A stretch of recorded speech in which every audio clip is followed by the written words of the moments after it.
Rosalinda. Wala pa ba si Natalia? Hinihintay niya tayo sa baba. Ay, Alex, hindi ko alam, nakakakaba. Kumalma ka lang, magiging maayos ang lahat. Pero ito ang unang labas ko sa telebisyon. Naisip mo ba kung ilang milyon tao ang makakakita at makakapanood sa akin sa TV? Sobrang daming tao, pero kaya mo yan. Nasa iyo na lahat. Sana gabi na ngayon para matapos ng gagawin ko. Kakagatin ko na lang ang kuko ko, daliri ko, kamay ko, lahat na.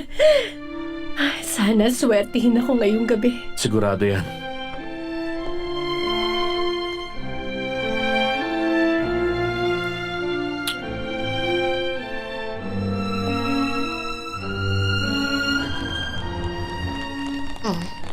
Tingin ko ayos na Asunsyon.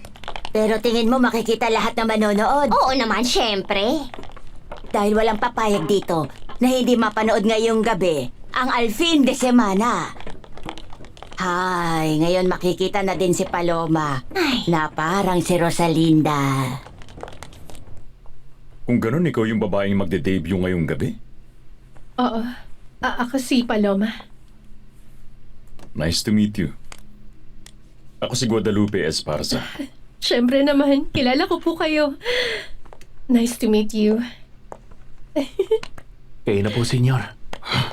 Paano, Paloma? Wala na akong masasabi kundi good luck at alam kong kaya mo yan.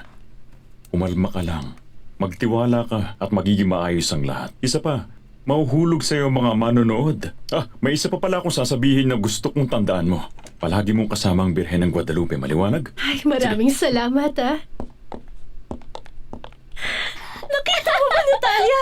Kilala mo ba kung sino yun? Oh, en la mare, lo esto más de lo que yo te ofrecí. Y ahora tú te vas de mí. Oro, el oro cambio tu amor. Oro. Salamat. Maraming salamat. Yung pagtatanghal naman! Gusto ko talaga ang kantang yan, Paula. Alam ko, umaasa nga si Vicky na kakantahin niyo ni Guadalupe Esparza at ginawa niya nga. Pero may isa pa tayong hinihintay at alam kong sabik na kayo sa kanya sa paglabas niya ngayong gabi. Tama. Masasaksihan natin ngayon at makakasama ang bagong bituin na magniningning dito sa ating programa. Walang iba kundi si Paloma.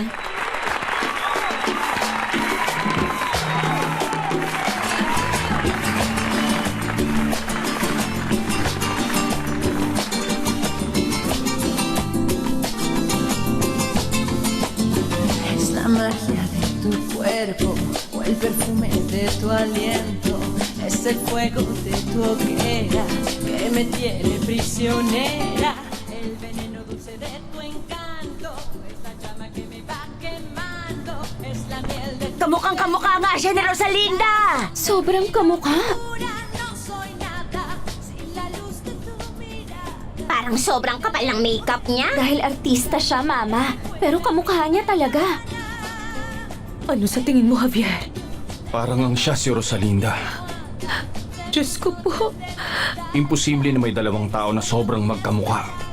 Hindi ako makapaniwala. Kaya nga, huwag kayong masyadong magtaka. Hindi siya si Rosalinda. Tandaan nyo, hindi siya si Rosalinda. Pero parang...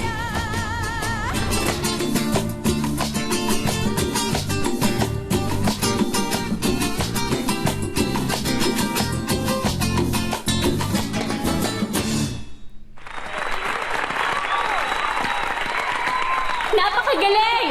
Ang galing! Palakpakan natin si Paloma, mga kaibigan. Isa talaga itong malaking tagumpay, Paloma. Inaasahan mo ba itong pagtanggap nila sa'yo? Hindi. Ang totoo, hindi ko inaasahan. Salamat. Gusto kong sabihin sa'yo na masaya kaming ipakilala ka, Paloma. Maganda ang pinakita mo sa programang ito. Ang galing mo kumanta at sumayaw at wala kaming ibang mahihiling pa kundi maging successful ka at mapuno ng swerte ang karir Naku, mo. maraming salamat. Pinagmamalaki namin ipakilala sa inyong lahat ang isang bagong singer na sinila ngayong gabi dito sa Alfin de Semana. Narito ulit siya para umawit, walang iba kundi si Paloma. Salamat.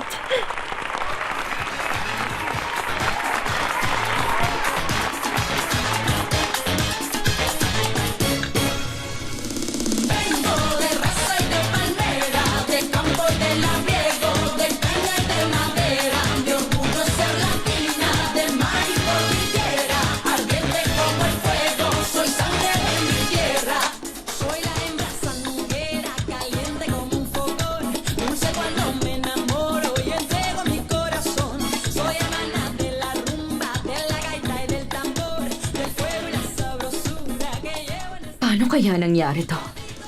Bakit magkamukha sila? Pero patay na yung isa. Patay na si Rosalinda. Siniguro yun sa akin ng madre. Pero, paano kung yung nakatakas pala si Rosalinda? Hindi dapat ako nag-iisip ng ganon. Kanina pa kita hinihintay. Bakit mo in-off ang TV? Anong pinapanood mo? Wala, hindi yun mahalaga.